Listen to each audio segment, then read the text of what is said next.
ரதியக்கா அடுப்படியில் அக்கா அன்னைக்கு நைட்டு பூரி சப்பாத்தி தோசை இட்லி எல்லாத்துக்கும் ஒரு முட்டை தொக்கு பண்ண போகிறேன். கேப்சிகம் முட்டை தொக்கு. இது வந்து அக்கா ஆனியன் கேப்சிகம் எல்லாம் நறுக்கி வச்சுருக்கிறேன். இப்போ வந்து அக்கா ஒரு வடை சட்டி அடுப்பில் காய வச்சுட்டேன். அதுக்கு ஒரு குழிக்கரண்டி ஆயில் ஊற்றிக்கிறேன். ஒரு குழிக்கரண்டி ஆயில் ஊற்றிருக்கிறேன். ஆயில் காயட்டும்.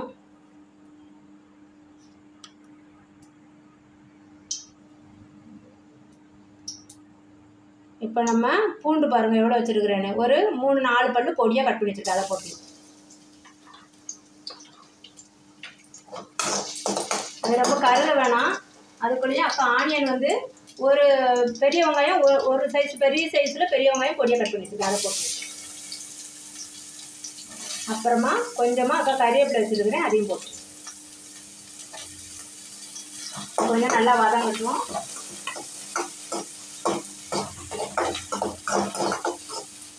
கொஞ்சம் வதங்கட்டும். இப்போ ஆனியன் வதங்கினது போதும்பா. இந்த அளவு இந்த கண்ணாடி பதம்னு சொல்கிறாங்களா அந்த அளவு வதங்கினா போதும். இப்போ வந்து அக்கா கேப்சிகம் ஒரு மீடியம் சைஸ் கேப்சிகம் ஃபுல்லாக பொடியாக கட் பண்ணி வச்சுருக்கேன். அதை போட்டு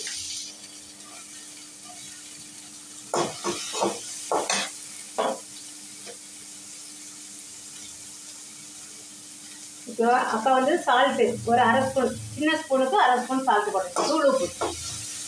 இதுதான் நல்லா கொஞ்சம் வதங்கி கொடுக்கும். அதனால ஆனியன் போட்ட உடனே நம்ம தூள் உப்பு போட்டுடலாம். இது கொஞ்சம் வதங்கட்டும். இப்போ இந்த கேப்சிகம் பச்சை வாசனை போன உடனே நம்ம மீடியம் சைஸ் தக்காளி அக்கா பொடியாக கட் பண்ணி வச்சுருக்கேன். அதை போட்டு இதுவும் கொஞ்சம் தக்காளி கொஞ்சம் மசிஞ்சு வேகணும். இப்போது கேப்சிகம் வதங்கிடுச்சு. இது வதங்கினது போதும். இப்போ நம்ம வந்து மசாலா போட போகிறோம்.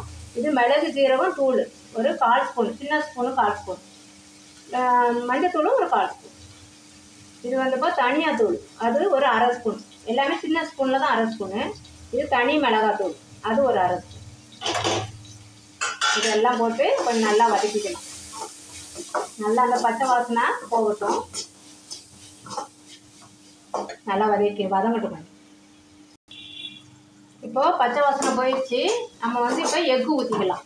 அக்கா இது 2 முட்டைக்குள்ள அளவு தான் இந்த மசாலா இந்த கேப்சிகம் எல்லாமே. 2 முட்டை ஊற்றுறேன்க்கா.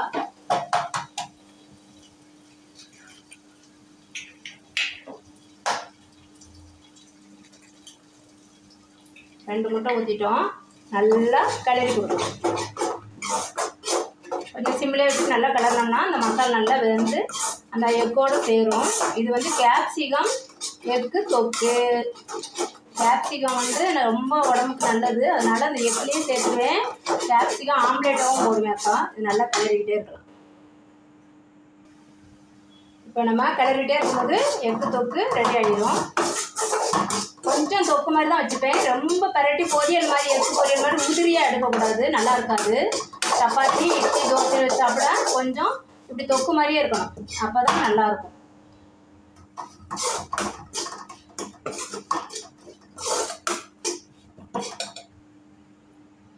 கொஞ்சம் ஒரு 2 பரட்டு பரட்டலாம். இப்போது காரம் உப்பு கரெக்டானு பார்த்துக்கோங்க. ரதியக்கா ஸ்டைலில் இப்போ காரம் உப்பு அக்கா கரெக்டானு பார்த்துட்டேன். நீங்கள் கரெக்டானு பார்த்துக்கோங்க. ரதியக்கா ஸ்டைலில் கேப்சிகம் முட்டை தொக்கு ரெடி. ரொம்ப ரொம்ப டேஸ்டியாக இதை செஞ்சு பார்த்துட்டு அக்கா கமெண்ட்டில் சொல்லுங்கள். இட்லி தோசை சப்பாத்தி பூரி எல்லாத்துக்குமே சாப்பிடலாம். ரொம்ப ரொம்ப ரொம்ப டேஸ்டியாக இருக்கும். ரொம்ப குயிக்காக செஞ்சு முடிச்சிடலாம். 2 மினிட்ஸில் செஞ்சிடலாம்ப்பா. இது செஞ்சு பார்த்துட்டு அக்கா கமெண்ட்டில் எப்படி இருக்குது சொல்லுங்கள்.